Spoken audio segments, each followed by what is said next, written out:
यह कांसे से बना बेरनुमा मणि होती है जिसके अंदर कंकड़ या फिर कोई धातु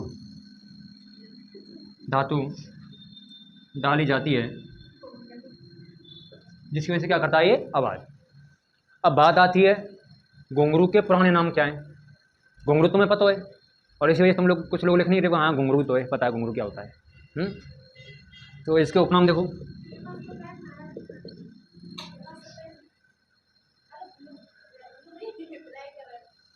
उपनाम गरगरिका, मरमरा, क्या बोलते हैं इसको, गरगरिका, मुरमुरा नहीं मरमरा। एक नाम मिलता है इसका क्षुद्र घंटिका, क्षुद्र घंटिका। एक नाम मिलता है घुमरा, घुमरा नहीं घुमरा, अच्छा घुंघरा। तो ये क्या है इसके उपनाम।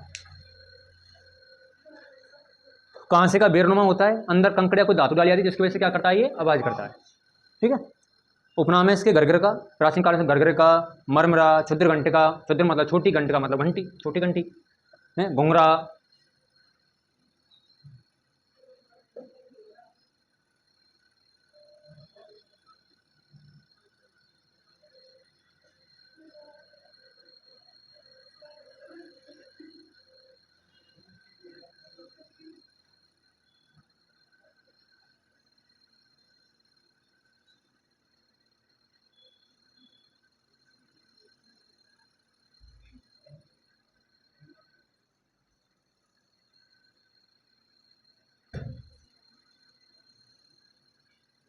अगला है करताल। करताल क्या होता है, लकड़ी के गणवाद्य यंत्र चल रहे हैं, ध्यान रखना है ना, लकड़ी के आयताकार टुकड़ों के मध्य पीतल की छोटी छोटी गोलाकार प्लेट लगाकर यह वाद्य यंत्र बनाया जाता है। अब होता क्या है, देखो ऐसे करके वाद्य यंत्र होते हैं, इसमें बीच में पकड़ने के लिए एक को अंगूठे से, एक को उंगलियों से पकड़ा जाता है ना। फिर यहाँ पर ये गोल होगा,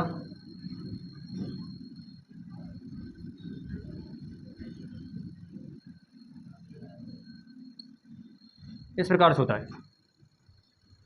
तो पीतल के प्लेट लगा दी जाती है इसमें अंदर, आयताकार आकृति होती है इसकी, आयताकार आकृति होती है। तुमने देखा होगा अपन रामायण वगैरह में, जैसे रामायण महाभारत देखते हैं, नारद जी होते हैं ना, एक हाथ में बीड़ा होती है, एक हाथ में करताली होता है। अच्छा, ये बनाया किससे जाता है, काठ की लकड़ी से बनाया जाता है, इसलिए कई जगह इसका नाम क्या मिलता है, कठताल। कई जगह नाम क्या मिल जाता है इसका, कठताल। तो करताल या कठताल। और अगर फिर भी समझ नहीं आए तो ऐसे लिखिए, नारद जी द्वारा प्रयोग में लाया जाता है बादल। नारायण नारायण नहीं करता इसको बजा के, हाँ वही है, उसको बोलते हैं करताल। अब एक कुछ लोग इसको खड़ताल ही बोल देते हैं, जबकि खड़ताल अलग होता है। खड़ताल कौन सा होता है, नहीं ये वाला नहीं होता है। एक गाना है ना, बेवफा है जिंदगी, कुछ ऐसे करके नहीं, और ऐसे करके वो लड़का बजाता है दोनों हाथों में लेकर के ऐसे, वो होता है खड़ताल, उसको बोलते हैं खड़ताल। नहीं उसमें नहीं, उसमें छोटा बच्चा बजाता है।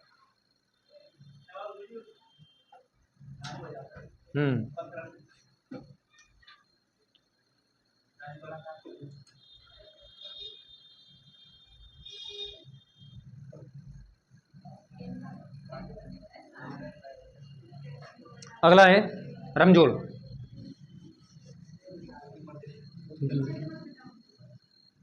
नेक्स्ट कौन सा है, नहीं काम मिटाया, छोड़ दो दियो। रमजोल, रमजोल क्या होती है, एक 3 से 4 इंच चौड़ी पट्टी होती है, 4 इंच चौड़ी पट्टी, जिस पर 50 से 60 घुंघरू बांधे जाते हैं। 50 से 60 घुंघरू बांधे जाते हैं, उसके उसे क्या बोलते हैं? रमजोल। मतलब होगा क्या इसमें? हाँ नहीं, ऐसे पट्टी होती है। वो जो घुंघरू थे वो तो ये किसी एक धागे में पिरो रहते हैं उनको तुम। हाँ नाच है, कथक नृत्य करते समय, जैसे भीलों द्वारा चक्री नृत्य करते समय इसका प्रयोग होता है। कौन सा नृत्य? चक्री। ठीक है।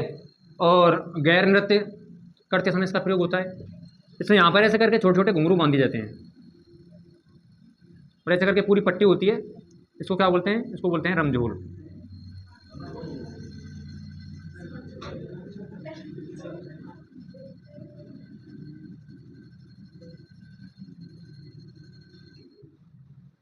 पुरानी फिल्मों में होता था ना, कोठे पे नाचेगी कैसे नहीं, ये ले ऐसे, तो वो होती है रमझोल, फेंक के मारे ना। हाँ वही रमझोल होता है। पट्टी होती है, पट्टी को पूरी को बांधा जाता है। गैर नृत्य, हाँ हाँ, चंद्रमुखी बांधती है भाई। अच्छा कई बार क्या होता है, हम पशुओं के भी बांध देते हैं रमझोल। हाँ तो उसको क्या बोलते हैं? घूंगर गाल। क्या बोलते हैं? सॉरी, घूंगर गाल, घूंगर माल। पशुओं के बांधी जाने वाली रमझोल घूंगर माल कही जाती है। क्या कहते हैं इसको? घूंगर माल। पशुओं के बांध देते हैं, दक्षिण तरफ ज़्यादा बांधते हैं बैलों के इसको। पशुओं की क्या कहलाती है? घूंगर माल।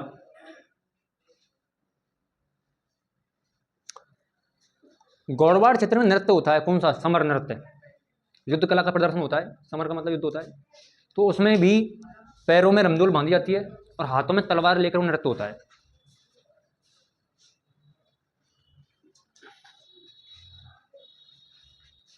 देखना चाहो तो लिख लेना।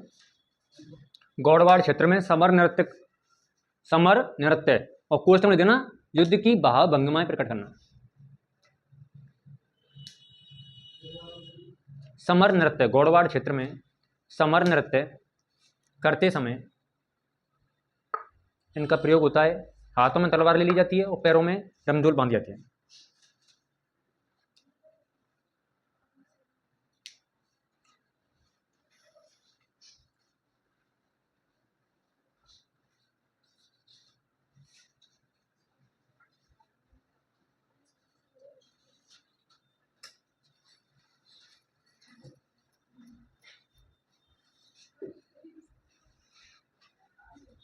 अगला है लेजिम ग्रासिया।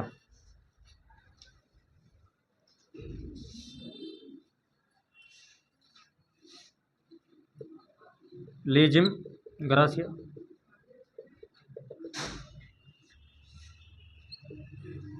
लकड़ी की धनुषाकार आकृति में,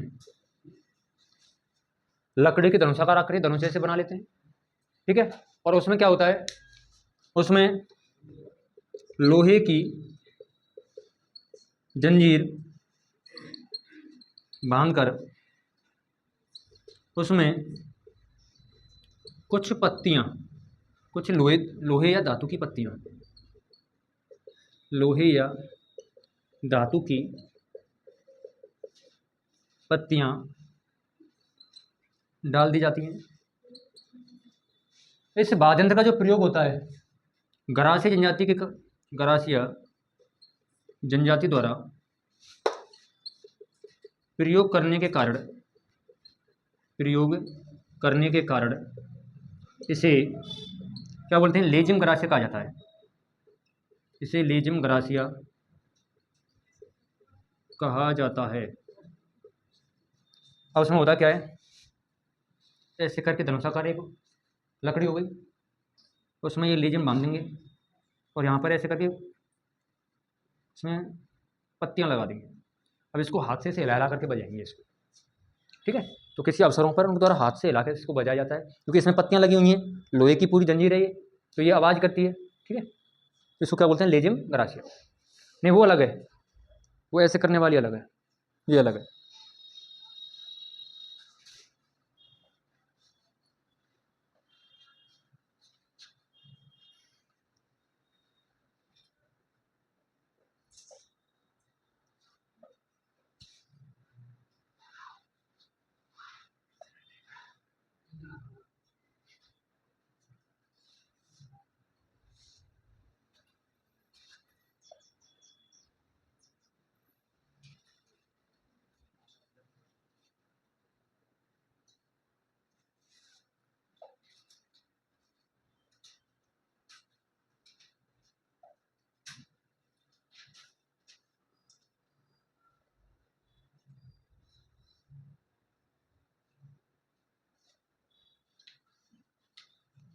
अगला है खड़ताल।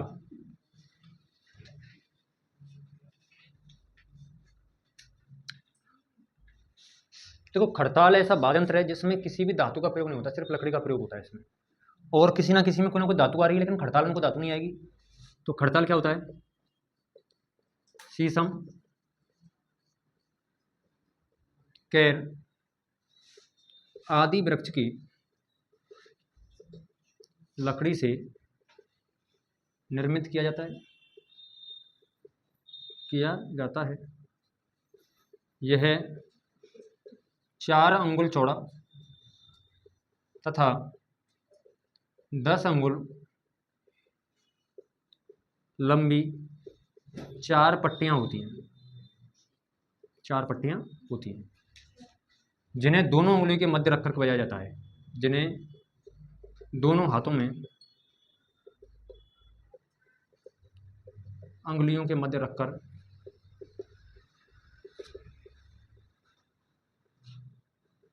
बजाया जाता। होता क्या है? ऐसे करके पट्टियां होती हैं,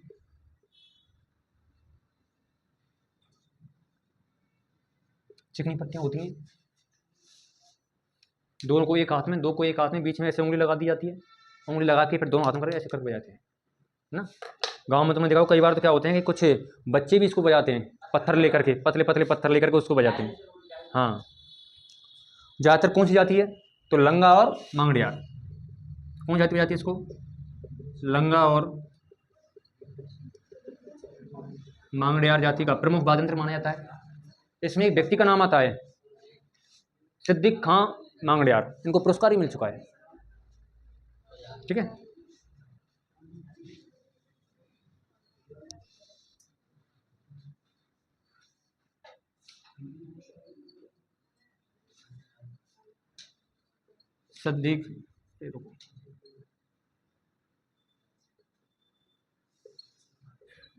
सिद्दीक खां मांगड़ियार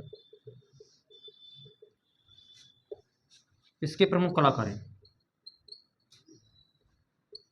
इसके प्रमुख कलाकार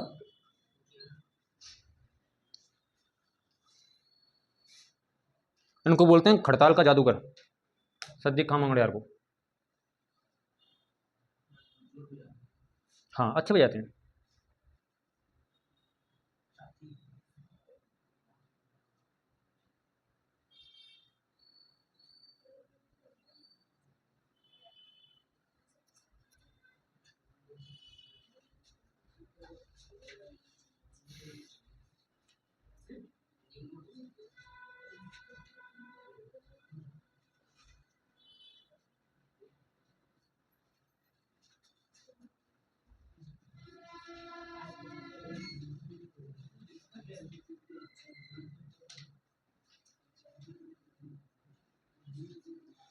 अगला है कागरच।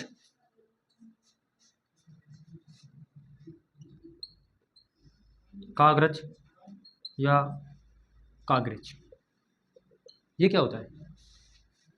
तो देखो, ये है, पहले इसको बनाया क्या जाता है?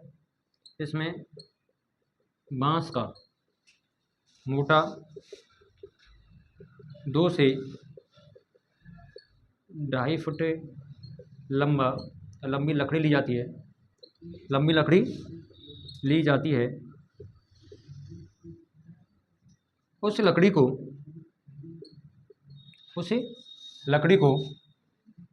करीब 1.5 फीट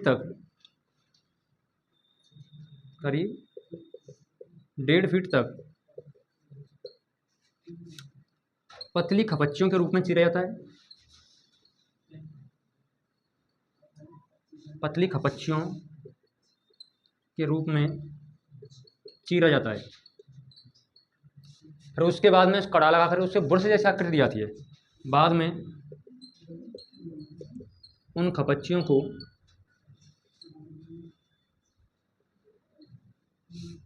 कड़े की सहायता से बुरुश जैसी आकृति दी जाती है। फिर उसको ना ऐसे हिलाते रहते हैं, तो वो आपस में रगड़ खाती हैं तो चढ़ चढ़ की आवाज़ करती हैं। जैसे ये कोई मोटर ले लिया हमने, अब इसको क्या करेंगे? इसके नीचे नीचे इसमें पतली पतली खपच्चियाँ बना देंगे इसमें। फिर इसके बाद इसमें कड़ा डाल करके फिर इनको बुरुश जैसा आकार दे देंगे, तो बिल्कुल पतली पतली हो जाएंगी ये। फिर जब इसको हिलाएंगे तो आपस में जब रगड़ खाएंगी है, तो रगड़ खाएंगी तो इसमें से चर चर की आवाज़ आएगी। इसको बोलते हैं क्या? कागरच। कहाँ पर बजाया जाता है?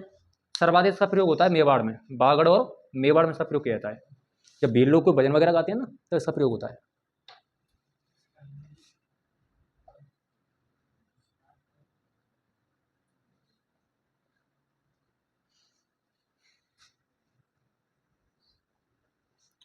अब इसमें एक चीज लिख लेना, अन्य वाद्य यंत्र जो कि घन में आते हैं।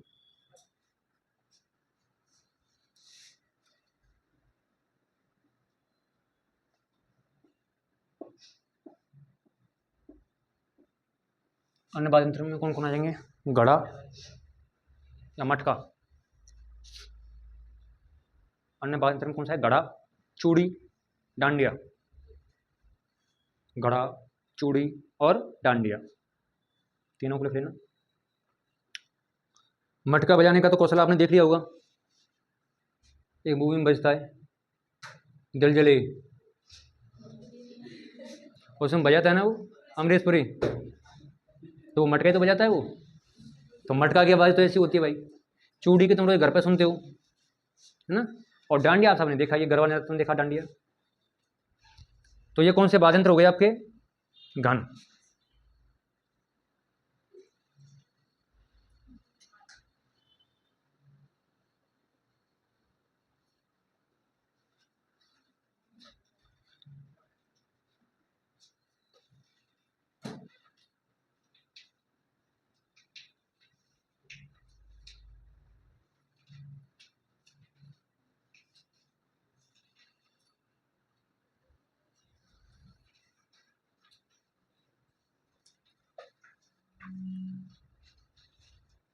चले आगे।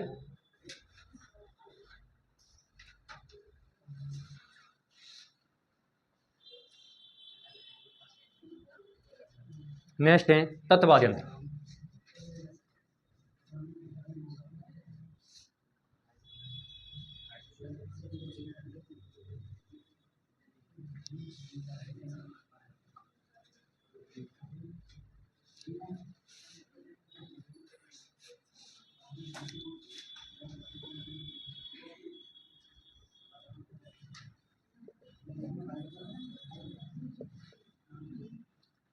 तत्वाद्य यंत्र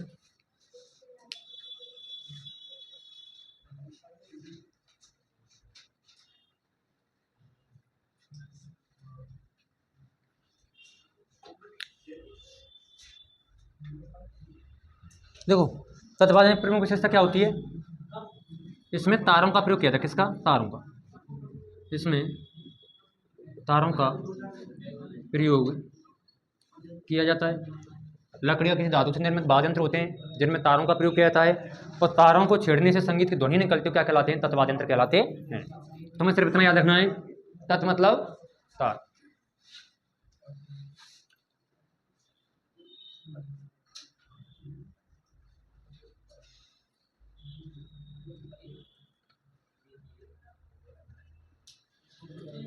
पहला है इसमें कौन सा? रावणत्ता। सबसे फेमस वाद्य यंत्र यही तत्व में रावणत्ता। क्या होता है? आधे कटे नारियल की कटोरी पर बकरे की खाल चढ़ाकर, बकरे की खाल चढ़ाकर उसमें, अच्छा, जो बकरे की जो खाल चढ़ाएंगे इस कटोरी पर, ये किससे सदी हुई होती है? बांस की लकड़ी से।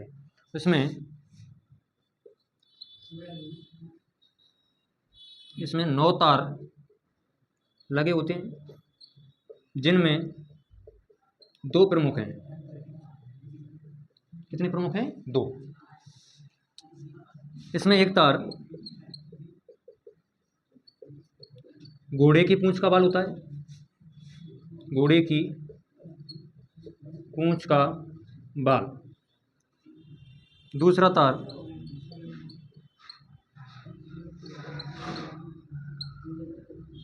लोहे या किसी धातु का होता है। ठीक है। तो घोड़े की जो पूंछ का बाल होता है उसे क्या बोलते हैं? पुखावाज। क्या बोलते हैं इसे? पुखावाज। अब इसको बजाने के लिए दो तरीके होते हैं, गज और हाथ से। तो जैसे इसको दाएं कंधे पर रखा है तो बाएं कंधे पर रखा है तो दाएं हाथ में क्या रहेगी? गज रहेगी। और बाएं हाथ में किससे बजाएंगे इसको? उंगलियों से। देखो भाई, हाँ, ऐसे करके होता है, एक बांस होता है।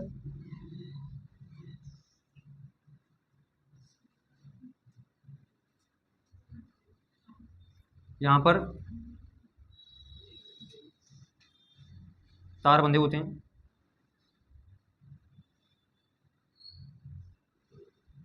इसमें छोटा सा छेद होता है जिससे दो तारों को बांधा जाता है। एक घोड़े की पूंछ का होगा और एक किसका होगा? किसी धातु से निर्मित होगा। तो घोड़े की पूंछ का बाल क्या कहलाता है? पुखावज कहलाता है। और दूसरा तार किसका होता है? किस धातु का होता है। जब इसको बजाते हैं, किससे बजाते हैं इसको? गज द्वारा। और गज क्या होता है? एक लकड़ी होगी धनुषाकार, और उसमें यहाँ पर क्या बना होगा? एक तार बना होगा, है ना। और कई बार तो यहाँ पे घुंघरू लटका दी जाती है इस जगह पर, जिससे क्या करता है? वो आवाज़ करता है। तो ऐसे कंधे पर रख करके इसको बजाया जाता है। अब बजाते कब हैं इसको? तो रावड़त्ता भोपे बजाते हैं, जैसे पाबू जी की पवाड़े गाते समय बजाते हैं, डूंग जी जवार जी के पवाड़े गाते समय, या इनकी फाड़ भाजते समय। रामदेव जी की नहीं, मैंने रामदेव जी की बोला ही नहीं है। फड़ तो अमिताभ बच्चन की भी है, तुम रामदेव जी की बात कर रहे हो। हाँ, फड़ भैंसासुर की भी है, जिस पर कोई वाचन नहीं होता, सिर्फ पूजी जाती है। फड़ बोलते हैं राजस्थान में।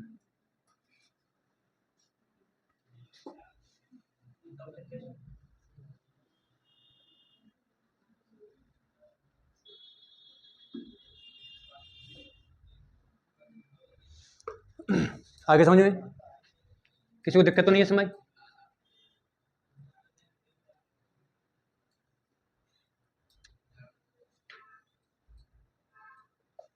अगला है चिकारा मेव। चिकारा मेव,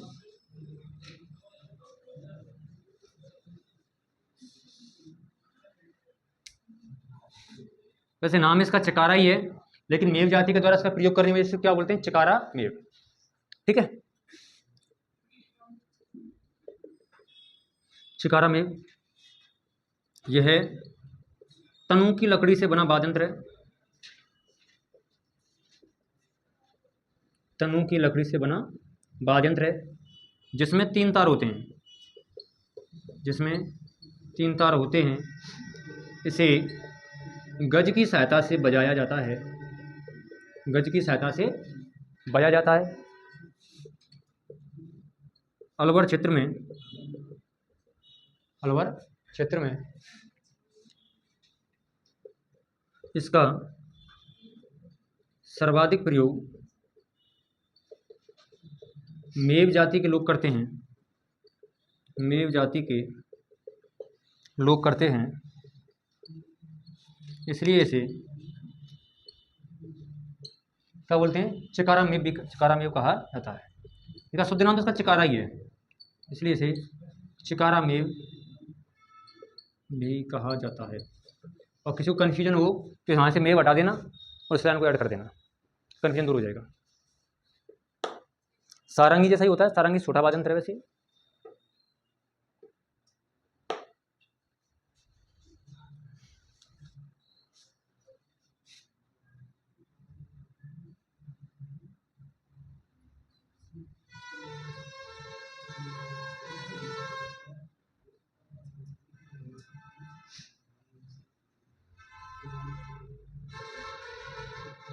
ऐसे कर 3 तार होते हैं इसमें। और किससे वादन होता है इसका? गज से। तो गज क्या होती है? धनुषाकार लकड़ी होती है, जिसमें क्या कोई धातु लगा दी जाती है, गज बन जाती है। अब वो गज अलग है तुम्हारी गाने वाली, गजमण पानी ले चाली। अब वो या गज पे पानी लेके कैसे आएगी, मेरे को तो कोई ये बता दे। गजमण पानी ले चाली, तो वो इस गज पे पानी अच्छा, फिर याद क्या बोलेंगे? अगर कोई इस पे सोच के देखो, कोई इस पे गढ़ा रख दे तो गढ़ा टूट जाएगा। गज बन,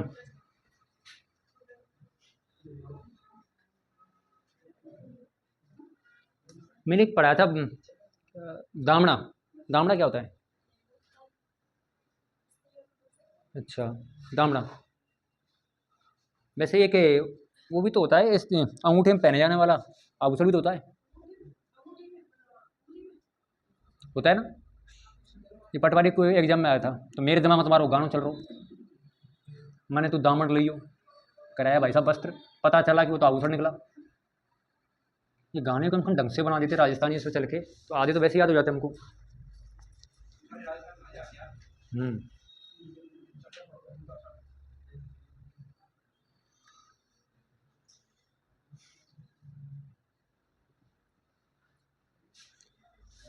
देखो भाई, चिकारा मेवे, अगला पढ़ेंगे हम चिकारा ग्रासिया।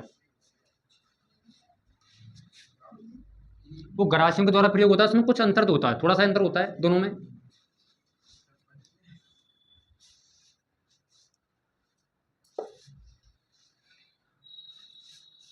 देखो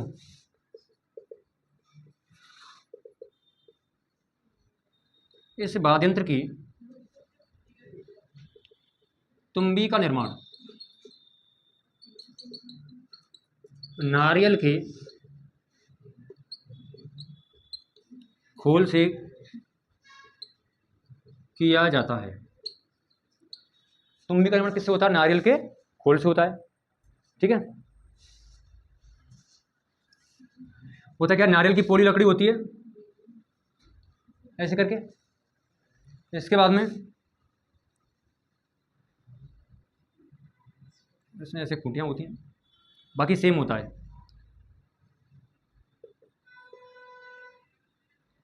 वैसे तार होते हैं, वैसे इसका प्रयोग होता है, लेकिन इसमें अंतर क्या है? नारियल के खोल से किसका निर्माण होता है? तुम्बी का। रावणदत्ती की तरह इसका प्रयोग होता है, रावणदत्ती से छोटा होता है। ठीक है, तार भी कितने आएंगे इसमें? तार भी 3 ही आएंगे इसमें। अंतर बस क्या हो गया, ये तुम्बी वाला, उसमें तुम्बी का निर्माण किससे हो रहा था? लकड़ी से हो रहा था। इसमें किससे हो रहा है? नारियल के फूल से हो रहा है। ठीक है, तो गरासी जनजाति द्वारा प्रयोग करने के कारण इसे क्या बोलते हैं? चिकारा गरासिया। तो 2 चिकारा हो गए, एक चिकारा मेव हो गया और एक चिकारा क्या हो गया? गरासिया।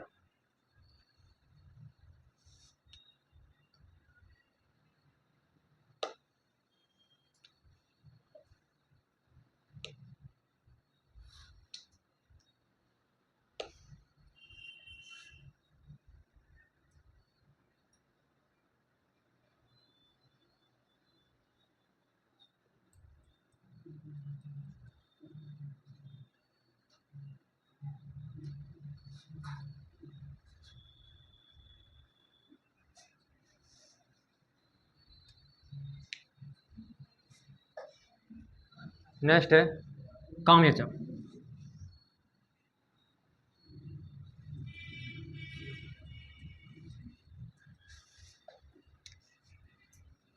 काम्यचा, इसका प्रयोग साधु संतों के द्वारा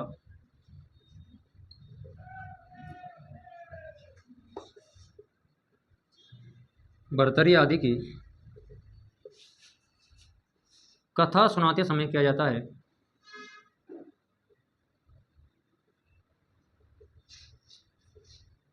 कथा सुनाते समय किया जाता है। इसमें कुल 16 तार होते हैं।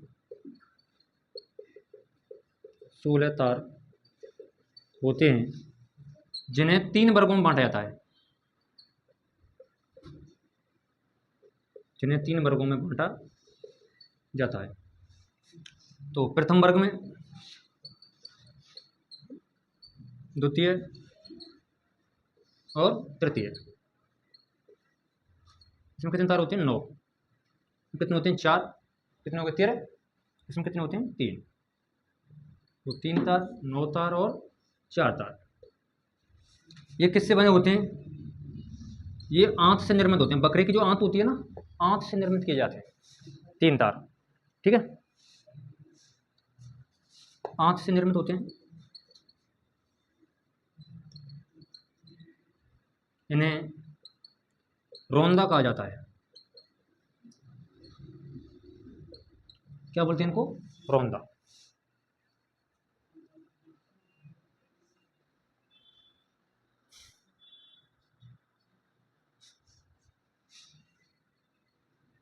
ये पक्के लोहे से निर्मित होते हैं।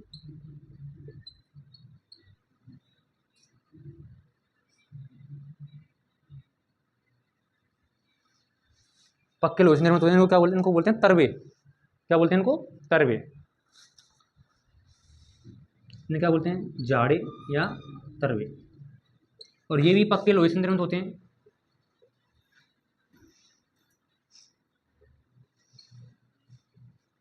इन्हें झीलें या बड़े तरवे कहा जाता है।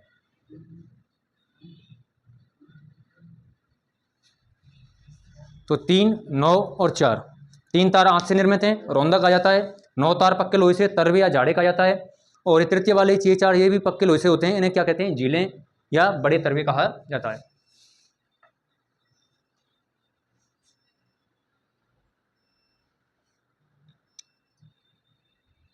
इसका बाधन किससे होता है? इसका बाधन भी गज द्वारा किया जाता है। और तो याद रख लेना ये कैसा है, लेकिन इसमें यह एक ईरानी वाद्य यंत्र है। क्या है? ईरानी वाद्य यंत्र। हाँ, ईरान से आया था ये। ईरानी वाद्य यंत्र है, गज के द्वारा इसको बजाया जाता है। टोटल तारों की संख्या 16 है।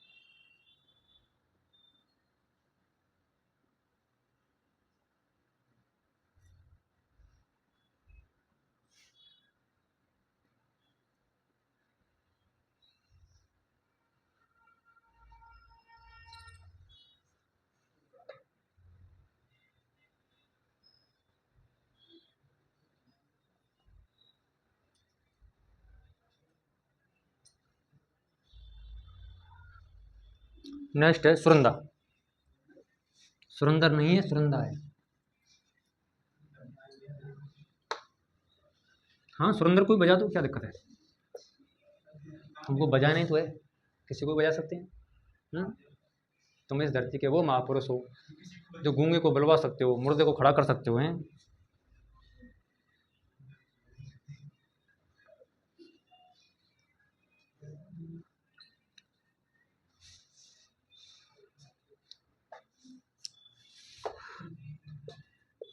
सुरंदा यह रोहिड़े की लकड़ी से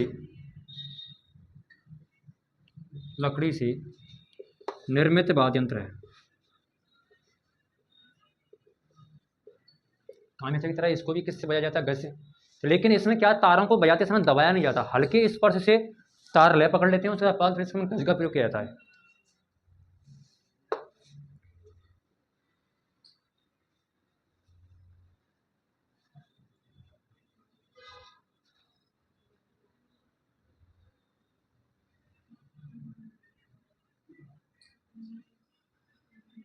कुछ इस प्रकार होता है। यहाँ से इसमें तार निकलते हैं। ये भैया सुरंदा बनाया है, सुरेंदर नहीं, सुरंदा। हर चीज में तुम सुरंदर सुरंदर, यार क्या बात है। ठीक है, यहाँ पे कुछ खूंटियाँ होती हैं। हाँ, लेकिन इसकी विशेषता यही है, कामेचा की तरह ही होता है। इसको बजाने के लिए तारों को दबाया नहीं जाता, बस हल्का सा स्पर्श किया जाता है और उसके बाद में गज का प्रयोग करते हैं इस पर। क्या कहलाता है ये? सुरंदा। कौन सी? सुरडाइयाँ लंगा जाति के द्वारा। सबका प्रयोग होता है इसका, सुरडाइयाँ या लंगा जाति के द्वारा। और इसमें एक चीज़ याद रखना, खास बात है, इससे गायन के समय नहीं बजाया जाता। जैसे कोई गाना गा रहा है, जैसे हारमोनियम बजाते हैं साथ में, तो जैसे कोई गा रहा है उसके साथ इसको नहीं बजाते हैं। गाना गा लेगा ना, उसके बाद बजाते हैं इसको। तो इसमें लिख देना, इसे गायन के साथ नहीं बजाया जाता है। इसी गायन के साथ नहीं बजाया जाता है।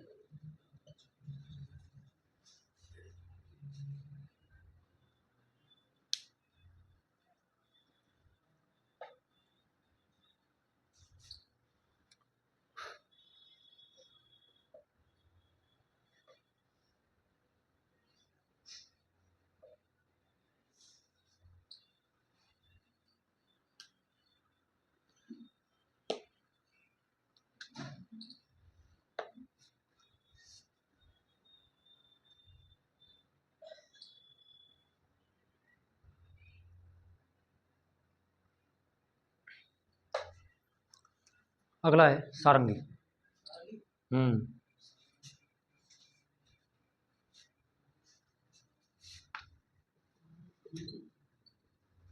रोहिड़ा, कैर, सागवान आदि वृक्षों से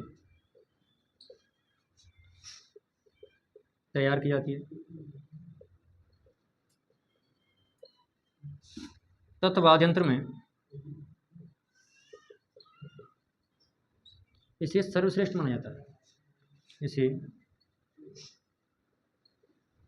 सर्वश्रेष्ठ माना जाता है। किसको? सारंगी को। कुल तारों की संख्या कितनी होती है? 27। कितनी होती है तार इसमें? 27। और देखो तार कितने होते हैं? 27। लेकिन अच्छा, ये तार किसके बने होते हैं? बकरे की आंत के। बकरे की आंत से तारों का निर्माण होता है। और इसमें जो गज बनाई जाती है, गज में किसका प्रयोग होता है? घोड़े की पूंछ के बाल का। तो गज घोड़े की पूंछ के बाल से, और जो इसके तारों 27 तार का निर्माण किससे होता है? बकरे की आंत से, है ना? बकरे की आंत। और गज में घोड़े के पूंछ के बाल का प्रयोग होता है।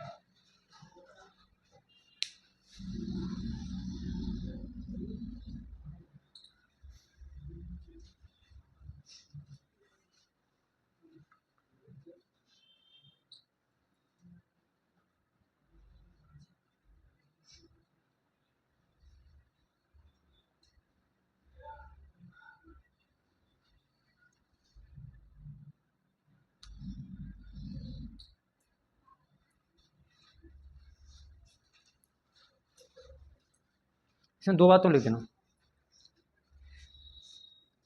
सारंगी के दो प्रकार मिल जाते हैं, सिंधी सारंगी मिलता है, गुजराती सारंगी मिलता है। तो जो सिंधी सारंगी है उसमें तार कितने होते हैं? 4। तो लिख देना नीचे नोट लगा के, सिंधी सारंगी में 4 तार होते हैं।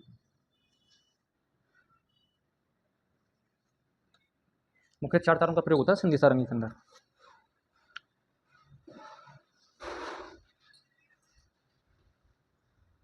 और दूसरा है गुजराती सारंगी का प्रयोग। गुजराती सारंगी का प्रयोग जैसलमेर, बाड़मेर, जोधपुर आदि क्षेत्रों में किया जाता है। तो करने वाला कौन है? वही लंगा जाति, क्योंकि जैसलमेर, बाड़मेर, जोधपुर में कौन सी जाति रहती है? लंगा या मांगड़ियार।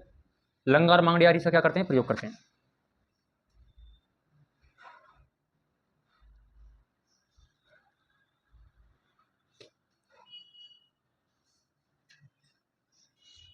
अच्छा, आपने नाम सुना? 1.5 पसली सारंगी होती है।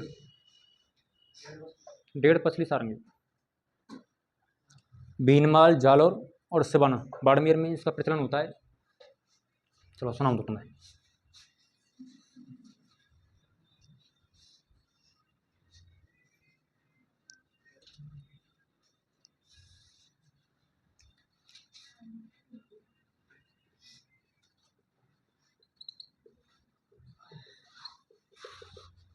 कहाँ पर प्रयोग होता है इसका?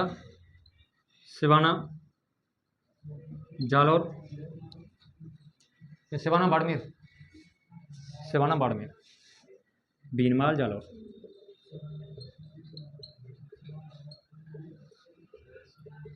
जालौर।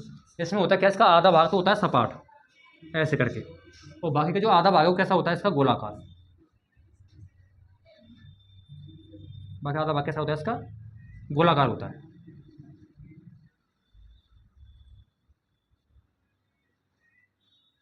तो आधा भाग कैसा होता है इसका, सपाट। आधा भाग कैसा होता है, गोलाकार। तार कितने होते हैं, तार भी इसमें कितने होते हैं, टोटल 4 तार कितने होते हैं इसमें, मुख्य तार 4 ही होते हैं। लेकिन इसको डेढ़ पसली क्यों कहते हैं, क्योंकि आधी तो सपाट है और आधी कैसी है, गोलाकार है, इसलिए इसको डेढ़ पसली कहते हैं। और जाते हैं इसका निर्माण भी गुजरात साइड में होता है, हमारे राजस्थान के लोग इसको वहाँ से मंगाते हैं। लकड़ियों की बात करें तो लकड़ी भी वही यूज हो जाएंगी, खैर सागवान शीशम वगैरह।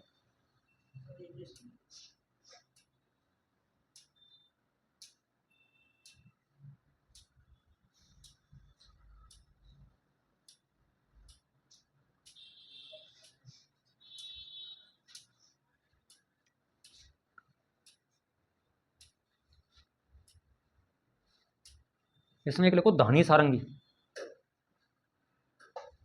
धानी सारंगी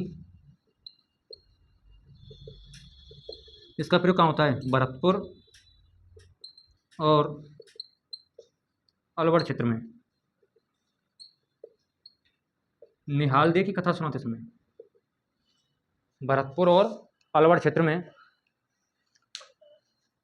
निहाल दे की कथा सुनाते समय तार कितने होते हैं, 4। 2 किससे होते हैं, बकरे की आंत के, और 2 किसके होते हैं, धातु के। छोटी गज के द्वारा इसे बजाया जाता है। जोगी वगैरह इसको लेकर के घूमते हैं। अब धानी सारंगी को ये लिखाने की जरूरत क्यों थी, क्योंकि अवाल अभी अगर उसका मूड घूम गया थोड़ा सा एग्जामिनर का, और वो पूछ ले भरतपुर अलवर में कौन सी सारंगी प्रसिद्ध है, तो कौन सी है, धानी। आकार में ये भी छोटी होती है धानी सारंगी, इसका गज भी कैसा होता है, छोटा होता है। ये को लिखना अलाबू सारंगी। अलाबू सारंगी इसका प्रचलन कहाँ होता है, जैसलमेर में।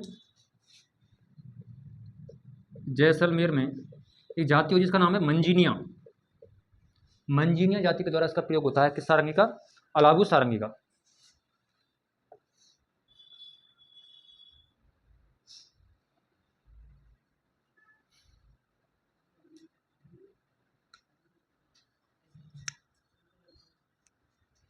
तो सारंगी कितने प्रकार की पढ़ी हमने, सारंगी एक सिंधी सारंगी, गुजराती सारंगी है ना, तो इसके बाद डेढ़ पसली सारंगी, धानी सारंगी, एक तून की लकड़ी की जोगी सारंगी भी होती है, जोगी सारंगी।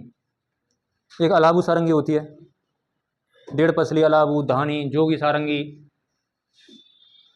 और जोगी सारंगी का प्रयोग कहाँ होता है, शेखावाटी क्षेत्र में।